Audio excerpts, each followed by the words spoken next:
నమస్తే. నేను సిరి.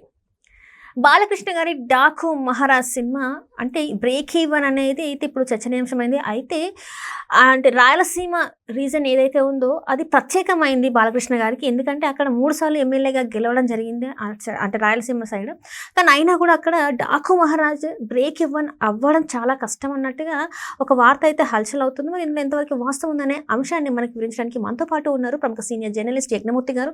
నమస్కారం సార్. నమస్తే సరి. సో 'డాకు మహారాజ్' సినిమా వచ్చిన తర్వాత బాలకృష్ణ గారి ముందు సినిమాలన్నీ కూడా రాయలసీమలో బాగా ఆడాయి, బ్రేక్ ఈవెన్ కూడా అయ్యాయి. కానీ 'డాకు మహారాజ్'కి వచ్చేసరికి చాలా పేరైతే వచ్చింది, చాలా వైబ్ క్రియేట్ చేసింది, అన్ని రకాలుగా మాట్లాడుకున్నాం. కానీ రాయలసీమలో మాత్రం బ్రేక్ ఈవెన్ అవ్వడం చాలా కష్టం అని చెప్పేసి ఒక వార్త అయితే హల్చల్ అవుతుంది. మరి అయ్యే ఛాన్సెస్ ఉన్నాయా లేవా ఏంటంటారు? వరుసగా 3 సినిమాలు హిట్ తర్వాత బాలయ్య బాబు చేసిన సినిమా 'డాకు మహారాజ్', 'అఖండ', 'వీరసింహారెడ్డి' అలాగే 'భగవంత్ కేసరి'. ఈ 3 సినిమాలు కూడా హిట్ అయ్యాయి. అన్ని చోట్ల కూడా బ్రేక్ ఈవెన్ అయ్యాయి.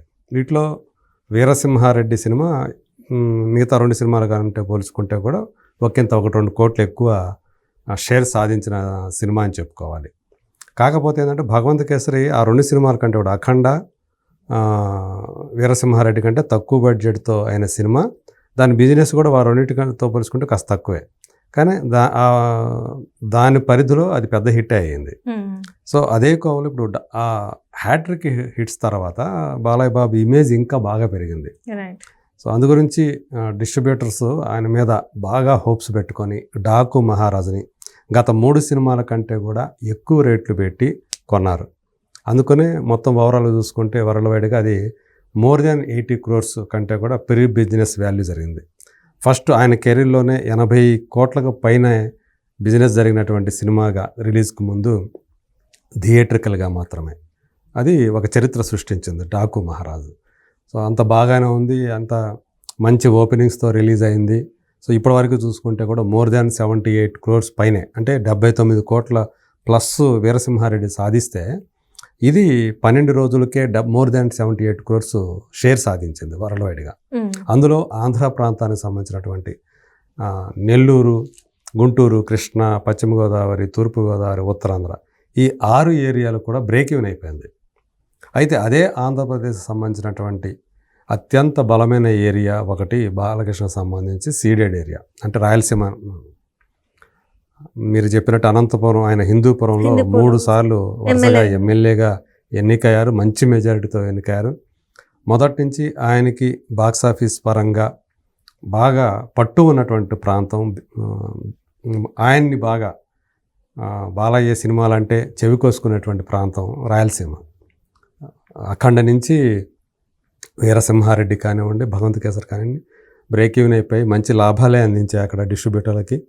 అదే కాలంలో 'డాకు మహారాజ్' కూడా ఖచ్చితంగా రాయలసీమలో బ్రేక్ ఈవెన్ అవుతుంది అని చెప్పి ఆశించినటువంటి వాళ్ళందరినీ కూడా ఒక రకంగా చెప్పాలంటే డిసప్పాయింట్మెంట్ గురి చేస్తున్నదని చెప్పాలి. అది ఎందుకు అనేది చాలామందికి ఆశ్చర్యానికి గురి చేస్తుంది. ఎందుకంటే అక్కడ రూరల్ ఏరియానే ఎక్కువగా. 'డాకు మహారాజ్' ఆంధ్రాలో చూసుకుంటే రూరల్ ఏరియాలో చాలా బాగా ఆడుతుంది. మరి అర్బన్ కంటే కూడా రూరల్ ఏరియా ఎక్కువగా ఉండేటువంటి రాయలసీమలో ఎందుకని అదే రకమైనటువంటి పర్ఫార్మెన్స్ చూపించలేకపోతుంది బాక్స్ ఆఫీస్ దగ్గర అనేది ఒక క్వశ్చన్ మార్క్గా తయారైంది. ఈవెన్ తెలంగాణకు వచ్చేటప్పటికి తెలంగాణలో మనకు హైదరాబాద్ అనేది మేజర్ అర్బన్ ఏరియా కాబట్టి ఇక్కడ దానికి తక్కువగా కనిపిస్తున్నాయి కలెక్షన్స్. సో అది అర్థం చేసుకోవచ్చు. అంటే 2 తెలుగు రాష్ట్రాల్లో 2 ఏరియాలు ఇప్పటికీ బ్రేక్ ఈవెన్ కాలేదు. ఒకటి తెలంగాణ అయితే ఒకటి రాయలసీమ. తెలంగాణ కూడా కొంచెం కష్టమే అని చెప్తున్నారు బ్రేక్ ఈవెన్. కానీ ఇది ఓకే, దీన్ని మనం డైజెస్ట్ చేసుకోవచ్చు. కానీ రాయలసీమ ఏంటి, రాయలసీమ ఎందుకని కాలేదు అనేది ఒక క్వశ్చన్ మార్కు అక్కడ. ఎందుకంటే ఇది మనకి అందిన సమాచారం ప్రకారం అయితే 15.5 కోట్ల రూపాయల ప్రీ బిజినెస్ వాల్యూ జరిగింది రాయలసీమలో. మరి ఇప్పటిదాకా దానికి వచ్చింది 12,16,00,000. అంటే ఇది నేను చెప్తుంది 12 రోజులే. నిన్నటిది కూడా వస్తే ఇంకొంచెం యాడ్ అవుతుంది. వస్తే ఒక 20 లక్షలు ఎంతో యాడ్ అయ్యే అవకాశం ఉంది. ఏమైనా 12.5 లక్షలు కూడా ఇంకా రానట్టే. ఈ 2 రోజులు అంటే సాటర్డే సండే కాబట్టి ఇంకా ఎక్కువ ఛాన్సెస్ ఉన్నాయి అంటారా సార్? ఎంత చేసినా ఇప్పటికే మోర్ దాన్ 3 crores పైనే డెఫిసిట్ కనిపిస్తూ ఉంది. ఈ 3 కోట్లు అంటే ఇన్ని రోజుల తర్వాత 12 రోజుల తర్వాత నీకు 12 కోట్ల ప్లస్ మాత్రమే వచ్చింది అక్కడ షేరు. ఇక రాబోయే రోజుల్లో అంటే కంప్లీట్ పూర్తి రన్లో మహా అయితే ఇంకో ₹1,00,00,000 కంటే ఎక్కువ వచ్చే అవకాశాలు లేవు అనేది ట్రేడ్ వర్గాలు వేస్తున్నటువంటి ఒక అంచనా. సో ఎంత చూసుకున్నా కానీ 2 కోట్ల నుంచి 2.5 కోట్ల వరకు కూడా అక్కడ డెఫిసిట్ ఉండే అవకాశం ఉంది అనేది వాళ్ళ ప్రెడిక్షన్, ట్రేడ్ వర్గాల ప్రెడిక్షన్. మహా అయితే ఇప్పుడు 12.5 కోట్లు లేదా 13 కోట్ల వరకు వచ్చి ఆగిపోయే అవకాశాలు ఉన్నాయి అంటున్నారు. అంటే అదే ఒకవేళ వాళ్ళ ప్రెడిక్షన్ నిజమైతే 2 కోట్ల నుంచి 2.5 కోట్ల వరకు కూడా లాస్ అయ్యే అవకాశాలు ఉన్నాయి అని చెప్పేసి మనకు అందుతున్నటువంటి సమాచారం. ఓవరాల్గా చూసుకుంటే అంటే మొత్తం టోటల్గా చూసుకుంటే 133 కోట్ల వరకు కూడా దీని గ్రాస్ వచ్చిందని చెప్పేసి మనకు అందుతున్నటువంటి సమాచారం. నేను చెప్పాను కదా 78.5 కోట్లు 12 రోజులకే షేర్ వచ్చింది. సో 13 రోజులకు వచ్చేటప్పటికి అది ఇంకొంచెం పెరిగే అవకాశం ఉంది. 79 కోట్ల వరకు కూడా ఉండే అవకాశం ఉంది. సో కంప్లీట్ రన్లో వీరసింహారెడ్డిని కూడా దాటేసి ఈయన కెరీర్లోనే హయ్యెస్ట్ షేర్ సాధించినటువంటి సినిమాగా ఇది నిలిచే అవకాశాలు చాలా ఎక్కువగా కనిపిస్తున్నాయి. అయితే అదే ఆయనకు బాగా అచ్చు వచ్చేటువంటి ఏరియా ఏదైతే ఉందో రాయలసీమ, అది నష్టాలకు పాలవటం అనేదే ఇప్పుడు కొంచెం పెడుతున్నటువంటి అంశంగా చెప్పాలి. ఎవరు ఎక్స్పెక్ట్ చేయలేని విధం అనుకోవచ్చు సార్. ఎందుకంటే హిందూపురంలో ఆయన సినిమాలు తీస్తున్నా, ఎమ్మెల్యేగా ఉన్నా అండ్ క్యాన్సర్ హాస్పిటల్ని చూసుకుంటున్నా కూడా అక్కడ 3 సార్లు గెలిచారు. అక్కడ ప్రజలు కూడా చాలా సంతోషంగా ఉంటారు బాలకృష్ణ గారు. కానీ సినిమా పరంగా వచ్చేసరికి ఎందుకు బ్రేక్ ఇవ్వన్ అయ్యేంత కూడా, ఎందుకంటే ఆ 3 సినిమాలు కూడా బాగా ఆడినాయి. మనం ముందు అనుకున్నట్టు అఖండ కానివ్వండి, వీరసింహారెడ్డి కానివ్వండి. వీరసింహారెడ్డి అంటే ఇక బ్యాక్ డ్రాపే రాయలసీమ అది. అందువల్ల అక్కడ చాలా బాగా ఆడింది. ఈవెన్ భగవంత్ కేసరి కూడా అక్కడ బ్రేక్ ఈవెన్ అయిపోయింది. సో ఇది కూడా మంచి హిట్ టాకే వచ్చింది, మంచి కలెక్షన్సే వస్తున్నాయి. రిమైనింగ్ ఆంధ్ర అంతా కూడా బ్రేక్ ఈవెన్ అయిపోయింది ఎక్సెప్ట్ రాయలసీమ. మరి రాయలసీమ ఒకటే ఎందుకొని కాస్త డల్గా ఉంది. అంటే మేము అనుకోవటం ఏంటంటే అక్కడ 15.5 కోట్లు పెట్టడం వల్లే ఆ లోటు ఎక్కువ కనిపిస్తూ ఉంది. కొంచెం ఎక్కువ పెట్టారు.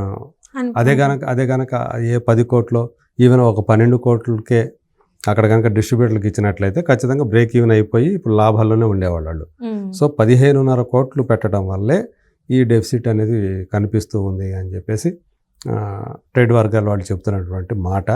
సో ఏదేమైనప్పటికీ కూడా ఇది అంటే రాబోయే రోజులు రేపు అఖండ 2 రాబోతుంది సెప్టెంబర్లో. దానికైతే ఇది రిపీట్ అయ్యే అవకాశాలు ఉండవనేది చాలామంది నమ్ముతున్నారు. సో డాకు మహారాజ్ అనేది మొదటి వారం రోజుల పాటు బాగా పర్ఫామ్ చేసింది, తర్వాత డల్ అయిపోయింది. ఎందుకంటే సంక్రాంతికి వస్తున్నాం అనేది ఒక ప్రభంజనం సృష్టిస్తూ ఉండటం వల్ల, మోర్ ఓవర్ ఫ్యామిలీ ఆడియన్స్ మొత్తం కూడా అది క్యాప్చర్ చేస్తూ ఉండటం వల్ల డాకు మహారాజుకి ఎఫెక్ట్ అయింది. అది ఒక వాస్తవం. గేమ్ చేంజర్ కూడా హిట్ టాక్ వచ్చినట్లయితే కొంచెం ఇంకాస్త ఇబ్బందులు పడేది ఇది కూడా. సో గేమ్ చేంజర్ డిజాస్టర్ అవ్వటం వల్ల అది డాకు మహారాజు కూడా కొంతవరకు మేలు చేసిందని చెప్పాలి. సో ఆయనకంటూ ఒక ఫ్యాన్ బేస్ ఉంది, ఆయనకంటూ లాయల్ ఆడియన్స్ ఉన్నారు. సో బాలయ్య బాబు సినిమా అంటే ప్రస్తుతం ఆయన కెరీర్లోనే ఒక పీక్ స్టేజ్లో ఉన్నారు. అంటే ఫ్లాప్ అనేది లేకుండా కంటిన్యూగా 3 హిట్లు ఇవ్వటము. డాకు మహారాజ్ ఓపెనింగ్స్లో కూడా అదే కనిపించింది. ఇప్పుడు ఈ స్థాయి షేర్లు రావటం కూడా ఒక రకంగా చెప్పాలంటే ఒక విశేషంగానే చెప్పాలి. అంత ప్రభంజనం ఉన్నప్పటికీ కూడా సంక్రాంతి వస్తున్నాం, ఇది కొన్ని చోట్ల ఈ ఓవర్సీస్లో కూడా బ్రేక్ ఈవెన్ అయిపోయింది. ఇక్కడ మాత్రమే అవ్వలేదు. సో మరి అయ్యే ఛాన్సెస్ అయితే చాలా తక్కువ అంటున్నారు, ఇంకా లాసే కనిపిస్తుందని అంటున్నారు. Right sir, thank you so much sir. Thank you.